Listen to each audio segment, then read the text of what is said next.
के class next वाला देख लेते क्या है।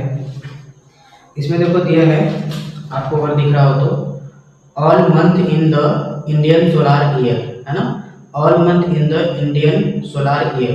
अभी हमारा जितने भी मंथ होते हैं, जैसा जैन होता है, फेब, मार्च, अप्रैल, मई, जून, जुलाई, अगस्त, सितंबर, अक्टूबर, नवंबर, दिसंबर, जो भी होता है, इसको हमें क्या करना है, इंडियन सोलार ईयर में लिखना है। इंडियन सोलार ईयर में कैसे आएगा, देखिए मैं यहाँ पे लिखता हूँ, लिस्टिंग मेथड से करना है। लिस्टिंग मेथड में हमारा कुछ इस प्रकार से आता है ना।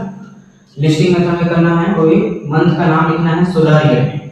सोलर ईयर में कैसा लिखा जाता है, इसमें आता है चैत्र, वैशाख, ज्येष्ठ, आषाढ़, श्रावण, भाद्रपद, आश्विन, कार्तिक, मार्गशीर्ष, पौष, मेघ, फाल्गुन। तो इसको ऐसा इसमें क्या करना होता है, लिखना होता है, ठीक है। यहाँ पे ऐसे ही लिखना है। तो इसमें जैसे देखो आया है, क्या आता है, चैत्र, है ना, वैशाख, उसके बाद है ज्येष्ठ, है ना, आषाढ़, उसके बाद श्रावण,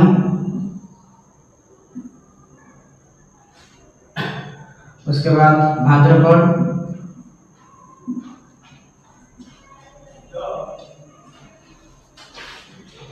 ऐसे ऐसे करते जाएंगे तो हमारा ये कंप्लीट होगा, है ना। जैसा कि मैंने पहले बताया, इंडियन सोलर ईयर जैसा हमारे जैन है, 12 मंथ होते हैं, ऐसे इंडियन सोलर ईयर में जो आता है हमारा चैत्र, वैशाख, ज्येष्ठ, आषाढ़, श्रावण, भाद्रपद, आश्विन, कार्तिक, मार्गशीर्ष, पौष, मेघ, फाल्गुन, ऐसा करके इसमें लिखना है, ठीक है। अभी सेकंड वाला जो दिया है उसमें क्या करना है वो देखो। सेकंड वाला में बोल रहा है letters in the word complement.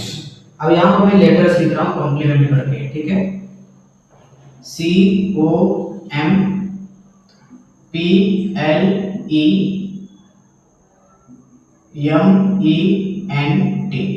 ये हमारा क्या है, लेटर्स है, ठीक है। इसको ऐसा लिखेंगे, इसको हमें अभी फिलहाल ये क्वेश्चन है हमारा, इसको आंसर में भी हम बनाएंगे कैसे बनाएंगे, ठीक है। ओके, तो इसको आंसर में हम कैसे बनाएंगे,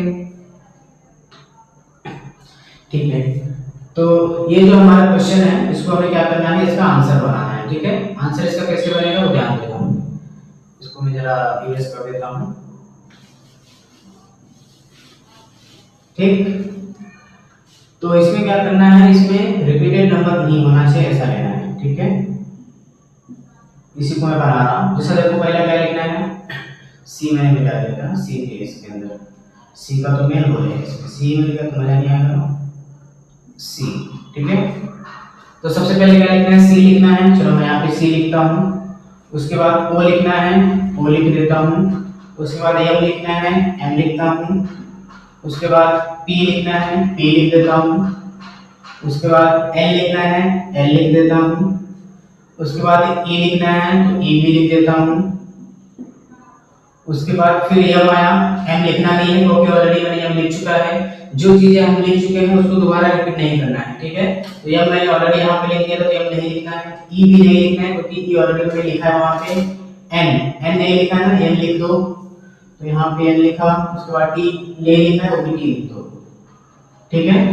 ये हमारा क्या करना है, लिस्टिंग मेथड बन गया। अभी थर्ड वाला देखो क्या करना है। थर्ड वाले में देखिए बोला है set of human sensory organ.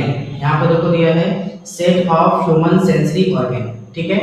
Human sensory organ, इसको हमें क्या करना है, बताना है क्या है। मैं यहाँ पे लिख देता हूँ ह्यूमन सेंसरी ऑर्गन। इसको भी क्या करना है, लिस्टिंग मेथड में बनाना है। अब देखो ह्यूमन सेंसरी ऑर्गन में क्या क्या आता है।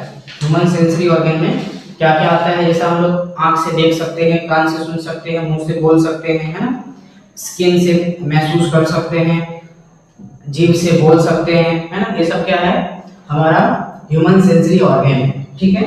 तो हम चलिए लिखते हैं ह्यूमन सेंसरी ऑर्गन में क्या क्या आता है वो लिख देता हूँ यहाँ पे, ठीक है। तो हमारा आता है नोज। नोज से हम क्या करते हैं, ऑक्सीजन लेते हैं अंदर, है ना।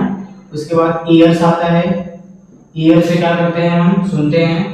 उसके बाद आती है आईज, हमारी प्यारी आंखें, आंखों से बहुत कुछ कर लेते हैं, है? मतलब देख लेते हैं।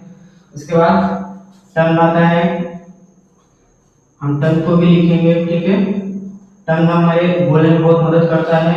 स्किन, स्किन से हम लोग फील करते हैं, है ना। ये था हमारा ह्यूमन सेंसरी ऑर्गन, ठीक है। उसके बाद आता है हमारा क्या दिया है नेक्स्ट क्वेश्चन, लेट मी सी। नेक्स्ट क्वेश्चन है set of prime number from 1 to 20। तो हमें क्या करना है, प्राइम नंबर लिखना है 1 से लेकर 20 तक, है ना।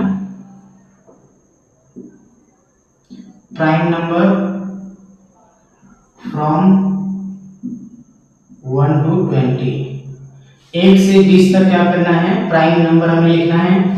प्राइम नंबर मैंने पहले बता दिया था, प्राइम नंबर क्या होता है। प्राइम नंबर वो होता है जो खुद के टेबल में आता हो, जैसा 2 3 5 7 11 13 17 19, है ना। 2 खुद के टेबल में आता है, 3 हो गया, 5 हो गया, 7 हो गया, 11 हो गया, 13 हो गया, 17 हो गया, 19 हो गया। ये सब क्या है, हमारा प्राइम नंबर है 20 तक, है ना। 19 20 तो आता है टेबल, ठीक है।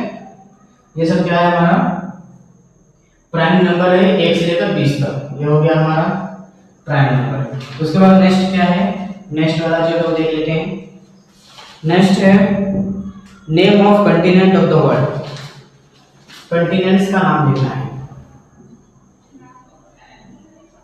Names of continents. कंटिनेंट्स का मतलब होता है द्वीप, ठीक है। कंटिनेंट्स का मतलब होता है द्वीप, इतना तो मुझे बताने की जरूरत नहीं है आपको। कंटिनेंट आपको पता ही है, Asia, Africa, Europe, Australia, Antarctica, south America, north America, ये सब क्या है हमारा कंटिनेंट्स के नेम है, ठीक है। तो चलिए हम लोग यहाँ पे कंटिनेंट्स के जो नेम है उसको क्या करते हैं, लिख लेते हैं। तो सबसे पहले मैं यहाँ पे लिखता हूँ एशिया, ये हमारा कंटिनेंट का नाम है, एशिया हो गया। उसके बाद हम लिख लेते हैं अफ्रीका, उसके बाद लिखते हैं यहाँ पे यूरोप, है ना, ये भी हमारा एक कंटिनेंट है।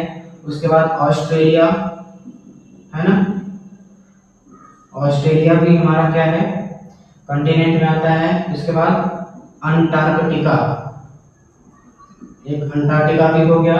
उसके बाद साउथ अमेरिका, नॉर्थ अमेरिका, ठीक है,